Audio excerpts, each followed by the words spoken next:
જય શ્રી કૃષ્ણ મિત્રો, હું પલ્લવી જોશી. તમારું સ્વાગત છે તમારી પોતાની ચેનલ પલ્લવી જોશી કિચનમાં. તો આજે આપણે એક સરસ એવો નાસ્તો બનાવીશું જે અત્યારે ચોમાસામાં બધાને ખૂબ જ ભાવશે. આપણે ચોમાસામાં બધાને કંઈક ને કંઈક તળેલું ખાવાનું મન થતું હોય છે.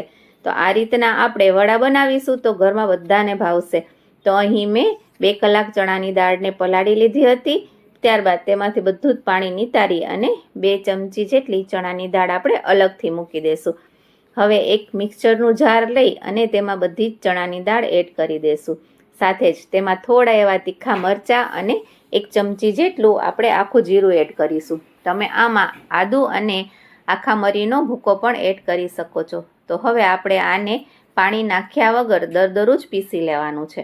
સાથે જ આપણે જે 2 ચમચી જેટલી દાળ આખી સાઈડમાં રાખી હતી તે પણ આપણે આમાં એડ કરી દઈશું. સાથે જ આપણે આમાં જે લીમડો હોય છે તેને સરસથી ધોઈ અને કટ કરીને એડ કરશું.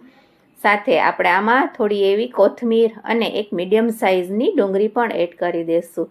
અત્યારે વરસાદ ખૂબ જ આવે છે, બધાને અત્યારે કંઈક ને કંઈક ગરમા ગરમ ખાવાનું મન હોય છે, અથવા તો જ્યારે પણ આપણી ઘરે ગેસ્ટ આવવાના હોય અને આપણે અચાનક જ કંઈક આપણે તેમને ક્રિસ્પી ખવડાવવું હોય તો આ રીતે આપણે ઝડપથી પ્રિપરેશન કરી અને વડા બનાવી શકીએ છીએ. તો આપણે એમાં સ્વાદ પ્રમાણે મીઠું નાખી અને એના સરસથી વડા બનાવી લેશું. હવે આપણે આમાં બીજા કોઈ જ મસાલા એડ નહીં કરીએ. તો આ રીતે આના મીડિયમ સાઇઝના વડા બનાવી અને આપણે લો ટુ મીડિયમ ફ્લેમ રાખી અને તેલમાં તળવાના છે. થોડીક જ વારમાં આપણા વડા છે તે સરસથી તૈયાર થઈ જશે. મિત્રો, તમને મારી આ રેસીપી કેવી લાગી તમે મને કમેન્ટ બોક્સમાં જરૂરથી જણાવજો. તમારા સૂચનો જ મારા માટે મોટિવેશન આપે છે.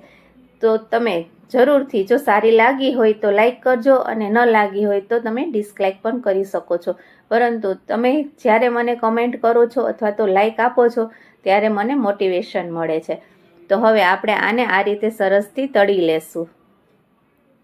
તો મિત્રો, આ રેસીપી તમે કયા શહેરમાંથી જોવો છો અને તમારા શહેરમાં, તમારા ઘરમાં બીજી કઈ રેસીપી છે જે ચોમાસામાં બને છે તે મને જરૂરથી કહેજો. તો બસ તૈયાર છે આપણા એકદમ ક્રિસ્પી, કરારા, ટેસ્ટી એવા વડા. તમે આને ફુદીનાની ચટણી સાથે પણ ખાઈ શકો છો અને ગરમા ગરમ ચા સાથે પણ. તો છે ને, બન્યા છે ને એકદમ ક્રિસ્પી એવા આ વડા.